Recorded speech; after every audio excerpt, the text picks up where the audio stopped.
Hari kedua setelah kita sampai dekat Bengkalis, lanjut kita nak pergi jalan-jalan. Kita nak pergi ke pantai sekaligus mencari durian untuk buat lempok esok. Okey saudara. Tadi apa saja keseruan kita dan apa saja yang kita jumpa dekat sepanjang perjalanan Ika. Tonton video Ika sampai habis. Tapi sebelum itu, oi mak, jumpa lagi. Halo saudara, berjumpa lagi dengan Mak Hitam dekat Sika. Selamat pagi, selamat siang, selamat sore dan selamat malam. Okey saudara, jadi video Ika tu Mak Hitam ambil sekitar di jam 2:30 ya saudara. Jadi sesuai dengan judul yang di awal video tadi tu, Mika ikut ajalah perjalanan kami ke ya saudara. Nah, sebelum kita pergi ke pantai saudara, terlebih dahulu kita nak mencari buah durian. Singkat cerita tu saudara, sudah sampailah kita. Setelah selesai milih ke tadi saudara, dan Mak Hitam tu dia buat terkejut dengan harga yang dijual kawan Ika. Ika tahu saudara, satu longok itu 15,000 saja. Dan per bijinya tu ada 3,000 dan 3,500. Sumpah terkejut aku saudara. Kenapa durian Bengkalis bisa semudah itu? Padahal duriannya sedap-sedap ya saudara. Balik lagi karena lagi musim. Ternyata harga durian lempok Ika dengan durian biasa itu berbeda ya saudara. Okay, sabar dulu sebelum Mak Hitam cerita. Ika kita lanjut perjalanan setelah kita mesan buah durian tadi ya saudara. Jadi saudara, kata ayah aku tu tadi kan, durian dekat Sika tu kalau durian lempok itu memang terbilang murah, apalagi kalau kita tu belinya borong gitu saudara. Bahkan bisa dihitung sampai 1,000 aja satu biji atau 500 rupiah. Jujur Mak Hitam sampai terkejut ya saudara. Padahal asal Mika tahu kategori durian lempok itu saudara, duriannya masih bisa dimakan saudara. Maksud Mak Hitam tu masih bisa dimakan secara langsung tanpa diolah saudara. Ya begitulah ya saudara. Kalau seandainya durian itu sudah jatuh dan dibiarkan atau tidak terjual selama 1 atau 2 malam, terus duriannya itu sudah terbuka atau menganga, itu sudah masuk kategori durian lempok ya saudara. Jadi begitulah ya saudara. Cukup terkejut dan cukup syok juga aku dengar harganya saudara. Sudah kita lanjutkan dulu perjalanan kita. Jika singkat cerita, kita masih dalam perjalanan di jalan yang sama dekat kampung tadi. Di Sika tu lagi ada pasar ya saudara. Kemudian karena kita masih melanjutkan perjalanan, kita tidak singgah. Nah, karena dari kemarin tu banyak yang tanya Mak Hitam tu dekat Bengkalis dekat mananya. Tadi Mak Hitam tu dekat Ulu Pulau ya saudara. Nah, untuk daerah Ika tu Mak Hitam tak pernah sampai ya saudara. Dan bisa dicakap kalau Ika tu adalah pertama kalinya Mak Hitam sampai dekat Sika. Nah, untuk jalan yang nak menuju ke rumah kimpo aku tu saudara, jalannya macam gika lah ya saudara, berlubang-lubang. Jujurnya masih lumayan panjang ya saudara. Tapi singkat cerita kita sudah sampai di jalan yang lumayan bagus. Up kategori bagus lah ya saudara, soalnya jalannya mulus. Oke saudara, karena tujuan kita ke pantai, jadi kita tu pilih di sebelah kiri. Kalau lurus itu ke Papal ya saudara, kalau belok sebelah kanan kita bisa pergi ke Bantan Air atau Pamang ya saudara. Bisa dulu tadi tu kami sempat singgah dekat pom mini ya saudara. Nah, asal Mika tahu ya saudara, waktu Mak Hitam pergi ke Bengkalis Ika, dekat Bengkalis Ika lagi krisis minyak pertalit saudara. Tadi sangat susah betul mencari minyak itu dekat Sika saudara. Kalau Pertamax banyak orang kenyual ya saudara, bersepai dekat Sika. Nah, kenapa Mak Hitam tak berani ngisi Pertamax saudara? Soalnya selama Ika tu Honda Mak Hitam Mak Hitam pakai pertalit. Takut Mak Hitam nganti-ngantinya kan. Takut ngaruh juga kat mesinnya saudara. Kalau ditanya dengan penjualnya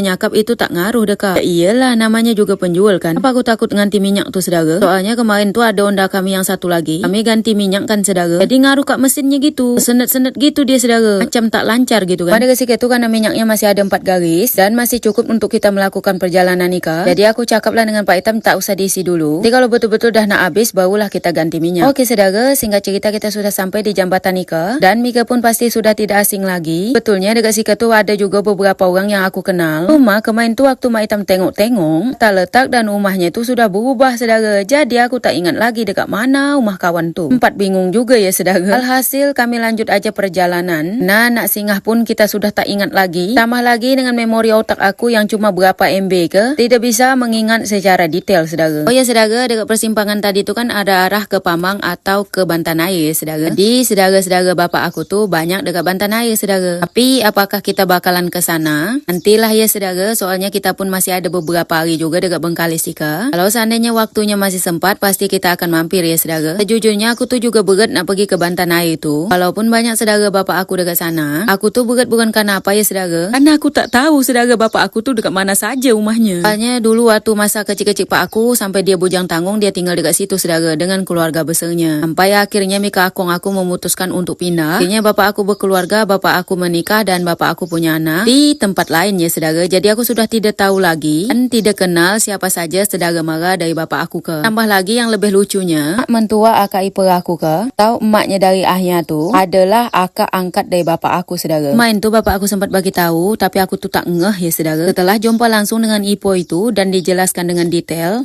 barulah aku tahu saudara. Jadi kisahnya dulu kan saudara, waktu bapak aku tu masa kecil-kecil, bapak aku tu sering sakit-sakit gitu kan. Tapi sabar dulu saudara, Mika tengok dekat sebelah kiri ke, orang ke lagi sibuk membersihkan buah manggis yang tumbang. Oh ya, sangat sayang betul saudara, besar-besar buahnya tadi. Oke, lanjut lagi cerita kita tadi ya saudara. Jadi, waktu bapak aku tuh kecil-kecil dulu kan saudara, bapak aku tuh sering sakit gitu. Nah, akhirnya bapak aku tuh diangkat nama gitu. Maksudnya tuh diangkat dengan orang lain tapi atas nama aja ya saudara. Nah, orang yang ngangkat itu adalah akong dan ama dari ayah Ike. Makanya bisa dikatakan Pak aku dengan mak ayah Ike saudara angkat saudara. Jadi, begitulah. Kemarin tuh waktu tahu Mak Itam dekat Bengkalis Ike, banyak saudara bapak aku yang dari Bantan Air itu Mak Itam berjalan ke rumah dia ya saudara. Dan banyak juga yang Mak Itam jumpa rata-rata kenal dengan bapak aku ya saudara. Tapi bapak aku ke waktu masa bujang dulu lumayan eksis juga dekat daerah Bengkalis Ike. Oke saudara, kita lanjutkan dulu perjalanan kita Ike. Nah dekat Ike tuh cuacanya sudah mulai teduh ya saudara. Bisa mereka tengok sepanjang perjalanan Ike, tidak ada satupun yang berjualan minyak saudara. Banyak tempat-tempat minyak atau tempat-tempat jual minyak itu yang sudah kosong. Memang semenyusahkan itu untuk mencari minyak ya saudara. Makanya kami mikir juga untuk berjalan jauh-jauh. Takutnya tiba-tiba minyak onda kering dan tak ada orang yang berjual minyak. BTW in the busway, kenapa bisa sampai krisis minyak ikan nih? Cobalah orang Bengkalis cak komen-komen dulu lah. Penasaran juga aku kenapa bisa macam gitu. Soalnya kalau dekat Selat Panjang,